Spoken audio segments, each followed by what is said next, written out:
স্বাগত ডিবিসি সংবাদে। আপনাদের সাথে আছি ফারহাত তাসলিম। শুরুতেই জানিয়ে দেব মার্কেন্টাইল ব্যাংক সংবাদ শিরোনাম। জীবন যন্ত্রণা সইতে না পেরে আত্মহননের পথ বেছে নিলেন ধর্ষণের শিকার জুলাই আন্দোলনের শহীদের কন্যা লামিয়া। জননিরাপত্তা নিয়ে প্রশ্ন।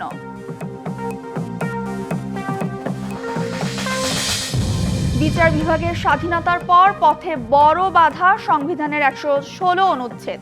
বিচারিক আদালতে সরকারি হস্তক্ষেপের নেপথ্যে বড় শক্তি।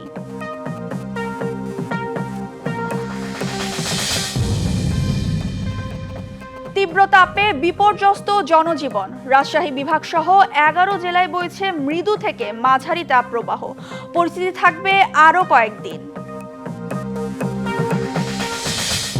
ভারতের গুজরাটে অবৈধ দাবি করে নারী ও শিশুসহ ১০২৪ বাংলাদেশিকে আটক করেছে দেশটির পুলিশ।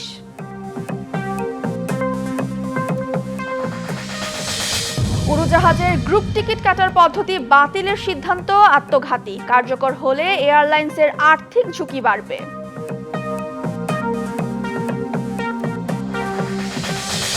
এবং ইরানের বন্দর আব্বাসে ভয়াবহ বিস্ফোরণে নিহত ১৪ জন। এ ঘটনায় অন্তত আহত হয়েছে ৭৫০-র বেশি।